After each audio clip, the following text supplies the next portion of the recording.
اعوذ باللہ من الشیطان الرجیم بسم اللہ الرحمن الرحیم رب اشرح لی صدری ویسر لی امری واحلل عقدۃ من لسانی یفقہوا قولی۔ اللہ تعالیٰ کائنات کی سب سے عظیم ہستی اور اس کے کلام کا آغاز کرنے جا رہے ہیں۔ رب العالمین کی طرف سے نازل کیا گیا روح الامین جو فرشتوں کے سردار ہیں وہ لے کر اس کو اترے، اور سید الانبیاء محمد صلی اللہ علیہ وسلم کے قلب مبارک پر نازل کیا گیا۔ شہر مکہ ام القریٰ میں اس کا آغاز ہوا۔ برکت اور فضیلت سے پر مہینہ رمضان المبارک، اس کی رات لیلۃ القدر، اور بہترین امت کو یہ عطا کیا گیا۔ یہ ہوا خیر مما یجمعون، یہ دنیا کی وہ ساری نعمتیں جن کو ہم جمع کرنے میں لگے ہوئے ہیں ان سے ایک بڑی نعمت ہے۔ اس کے پڑھنے کے آداب ہیں۔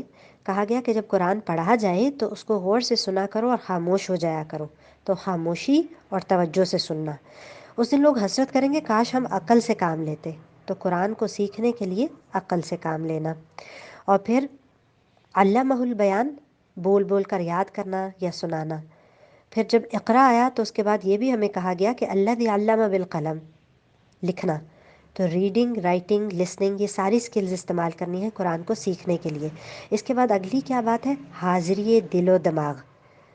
قرآن میں تقریباً 1600 الفاظ ہیں جو ریپیٹ ہوتے رہتے ہیں، ان میں سے 1200 تو روزمرہ اردو میں بھی استعمال ہوتے ہیں، 400 ذرا کم استعمال ہوتے ہیں، ان کے لیے ذرا محنت کرنی ہوگی۔ ذرا سے بھی محنت کریں گے تو اللہ نے تو اس کلام کو بہت آسان کر دیا ہے۔ اعوذ باللہ من الشیطان الرجیم، اعوذ میں پناہ مانگتی ہوں، باللہ اللہ کی، من سے، الشیطان شیطان، الرجیم مردود سے۔ اللہ کا حکم ہے جب قرآن پڑھا جائے تو اللہ کی پناہ میں آ جایا کریں۔ اور اس کے بعد بسم اللہ، بے ساتھ اسم نام، اللہ اللہ کے، الرحمن جو بڑا مہربان، الرحیم بہت رحم کرنے والا ہے۔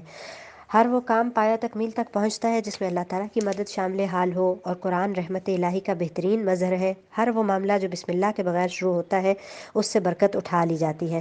بسم اللہ کے بارے میں مختلف آراء ہیں کہ یہ ہر صورت کی مستقل آیت ہے، یا ہر صورت کی آیت کا حصہ ہے، یا یہ صرف سورہ فاتحہ کی ایک آیت ہے، یا کسی بھی صورت کی مستقل آیت نہیں، اسے صرف دوسری صورت سے ممتاز کرنے کے لیے ہر صورت کے آغاز میں لکھا جاتا ہے۔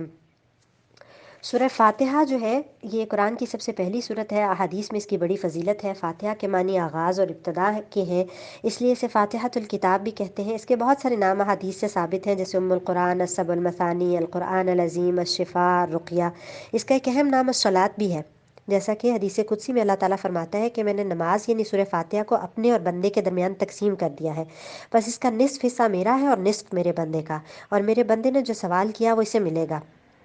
پھر بات کو جاری رکھتے ہوئے رسول اللہ صلی اللہ علیہ وسلم نے فرمایا کہ سورہ فاتحہ پڑھو، جب بندہ الحمدللہ رب العالمین کہتا ہے تو اللہ عز و جل فرماتا ہے میرے بندے نے میری حمد بیان کی۔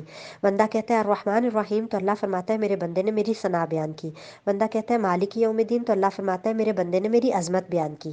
بندہ کہتا ہے ایاک نعبد و ایاک نستعین تو اللہ فرماتا ہے یہ حصہ میرے اور میرے بندے کے درمیان ہے، اور میرے بندے نے جو سوال کیا وہ اسے ملے گا۔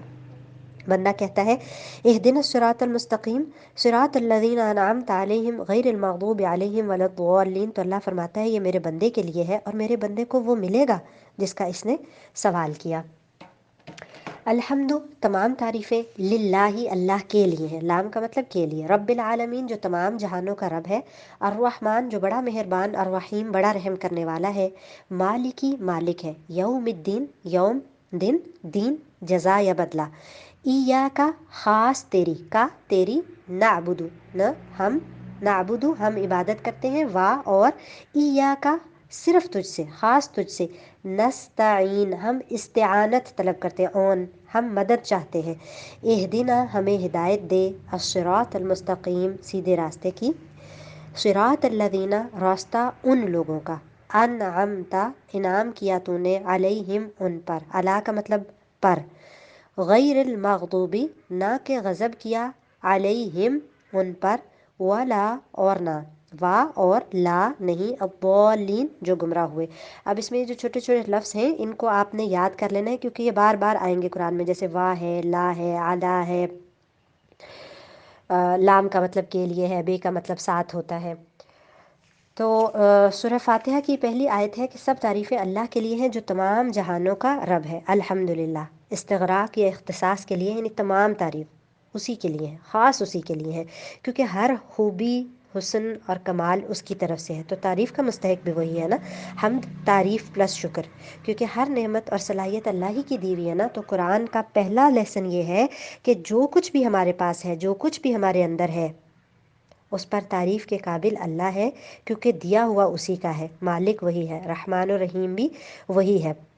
اور الحمدللہ کو حدیث میں افضل الدعا کہا گیا ہے، اور ایک حدیث میں کہا گیا کہ الحمدللہ کہنا میزان کو بھر دیتا ہے۔ ایک اور حدیث میں ہے کہ اللہ اس بات کو پسند کرتا ہے کہ ہر کھانے اور پینے پر بندہ اللہ کی حمد کرے، اور اللہ، یہ اللہ کا ذاتی نام ہے، اور وہ جو تمام جہانوں کا رب ہے، رب جو ہے یہ اللہ تعالیٰ کے اسماء حسنہ میں سے ہے، ہر چیز کو پیدا کر کے اس کی ضروریات مہیا کرنے والا، اور بغیر اضافت کے یہ کسی اور کے لیے اس کا استعمال جائز نہیں۔ عالمین، عالم جہاں کی جمع، تمام مخلوق کے مجموعے کو عالم کہا جاتا ہے، تو مراد مخلوقات کی الگ الگ جنسیں بھی ہو سکتی ہیں، جیسے عالم جن، عالم انس وغیرہ، اس طرح کئی چیزیں اس سے مراد ہو سکتی ہیں۔ تو سب جہانوں کا رب، سب کا پالنے والا، سب کی ضروریات کو پورا کرنے والا وہ رحمان و رحیم اللہ ہی ہے۔ رحمان و رحیم جو ہے یہ دونوں مبالغے کے صیغے ہیں، ان میں کثرت اور دوام یعنی دائمی چیز کا پایا جانا اس میں موجود ہے، یعنی اللہ بہت رحم کرنے والا ہے، اور اس کی یہ صفت دائمی ہے۔ بعض علماء کہتے ہیں کہ رحمان میں رحیم کی نسبت زیادہ مبالغہ ہے، اسی لیے رحمان الدنیا والآخرہ کہا جاتا ہے، اور دنیا میں اس کی رحمت عام ہے، ہر مومن اور کافر اس سے فیض یاب ہو رہا ہے۔ آخرت میں وہ صرف رحیم ہوگا، یعنی اس کی رحمت صرف مومنین کے لیے خاص ہوگی۔ اللہم اجعلنا منہم، اللہ ہمیں بھی ان میں سے کر دے۔ مالک یوم الدین، وہ مالک ہے روز جزا کا، قیامت کے دن کا۔ دنیا میں بھی مکافات عمل کا سلسلہ ایک حد تک ہوتا ہے، لیکن آخرت میں اس کا مکمل ظہور ہوگا، ہر ایک کو اس کے اچھے یا برے اعمال کی مکمل جزا اور سزا ملے گی۔ اس دنیا میں بھی کچھ عارضی سے اختیارات لوگوں کے پاس ہوتے ہیں، لیکن آخرت میں تمام اختیارات کا مالک صرف اور صرف اللہ ہے۔ اللہ اس روز فرمائے گا لمن الملک اليوم، آج کس کی بادشاہی ہے؟ پھر وہ خود ہی جواب دے گا للہ الواحد القہار، اس اللہ کی جو واحد ہے اور زبردست ہے، اور شکر ہے کہ فیصلے کا اختیار اس کے پاس ہے، ورنہ انسانوں میں سے کسی کے پاس ہوتا تو کوئی تو کسی کو جنت میں جانے ہی نہ دیتا۔ اللہ لوگوں کے دلوں کے حال بھی جانتا ہے، نیتوں کو بھی جانتا ہے، مجبوریوں کو بھی جانتا ہے، لوگوں کے اخلاص کو بھی جانتا ہے۔ پھر فرمایا ہم صرف تیری ہی عبادت کرتے ہیں اور تجھ ہی سے مدد چاہتے ہیں، اختصاص پیدا کرنے کے لیے ایسا کہا گیا، خاص تیری عبادت کرتے ہیں۔ بہت خوبصورت لفظ ہے، گہری محبت کا اظہار ہے، جیسے کوئی کہتا ہے نا صرف تمہاری، اونلی یورز۔ تو اللہ جو تیرا مقام ہے وہ کسی کا نہیں، جو تیرا حکم ہے، جو تیری پسند ہے، اور کسی اور سے کچھ نہیں مانگیں گے، کیونکہ ہر چیز کا مالک تو ہے، اور پھر کسی سے کتنی دفعہ مانگیں گے؟ اگر مانگیں گے تو وہ تو جتائیں گے بھی۔ تو دعا بھی اللہ ہی سے کرنی ہے، دعا عبادت کا مغز ہے، دعا ہی عبادت ہے، ساری عبادات دعا ہی تو ہے، نماز، روزہ، حج وغیرہ۔ تو اس میں توحید خالص بیان کی گئی ہے، توحید ربوبیت، اللہ ہی رب ہے، توحید الوہیت، ہر قسم کی عبادت کی ہر فارم صرف اللہ کے لیے خاص ہے، اور توحید صفات کہ جو اللہ تعالیٰ کی صفات ہیں وہ اس انداز میں کسی میں بھی نہیں ہے۔ پھر فرمایا کہ ہمیں سیدھا راستہ دکھا دے، تو سیدھا راستہ ہم نے اللہ تعالیٰ سے مانگنا ہے، اور دین جو ہے یہ دین اسلام یہ سیدھا راستہ ہے جو پیارے نبی صلی اللہ علیہ وسلم لے کر آئے، یہ اللہ کی پسند کا راستہ ہے۔ ہم سب کچھ مانگتے ہیں، اگر نہیں مانگتے تو سیدھا راستہ نہیں مانگتے۔ تو کن کا راستہ مانگنا ہے؟ انعام یافتہ لوگوں کا راستہ، ان لوگوں کا جن پر تو نے انعام کیا، اور یہ کون سے لوگ ہیں؟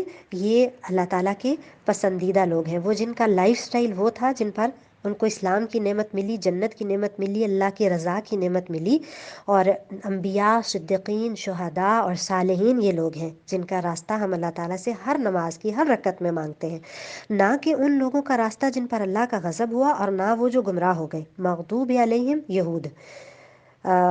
اور حدیث میں آپ نے واضح طور پر فرمایا یہود پر تو اللہ کا غصہ ہے، جبکہ ضالین سے مراد نصارہ ہیں، کیونکہ وہ گمراہ ہوئے، اور انہوں نے ان کے، اور ابن ابی حاتم کہتے ہیں کہ مفسرین کے درمیان اس میں کوئی اختلاف نہیں کہ اس سے مراد یہود و نصارہ ہے۔ تو یہود جس گمراہی میں مبتلا ہوئے اور نصارہ جس گمراہی میں مبتلا ہوئے، صحیح راستہ مانگنے والے ان گمراہیوں سے پناہ مانگتے ہیں، ان میں نہیں ہم نے پڑھنا۔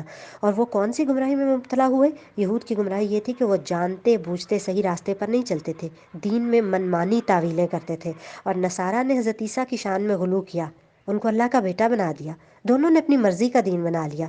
تو ہم نے ایسا نہیں کرنا، جبکہ ہم ایسے ہو گئے ہیں، وضع میں نصارہ اور تمدن میں ہنود، جنہیں دیکھ کے شرمائیں یہود۔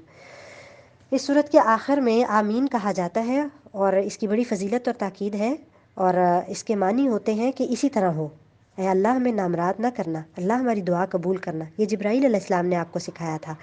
اور آمین ایسے ہی ہے جیسے خط پر مہر، ایک روایت کے مطابق، اور حدیث میں ہے جس کا آمین فرشتوں کی آمین کے موافق ہو گیا اس کے پچھلے گناہ معاف ہو گئے، اور حدیث میں جس قدر یہود تمہاری آمین پر تم سے حسد کرتے ہیں اتنا کسی بات پر نہیں کرتے، پس کثرت سے آمین کہو، ابن ماجہ کی روایت ہے۔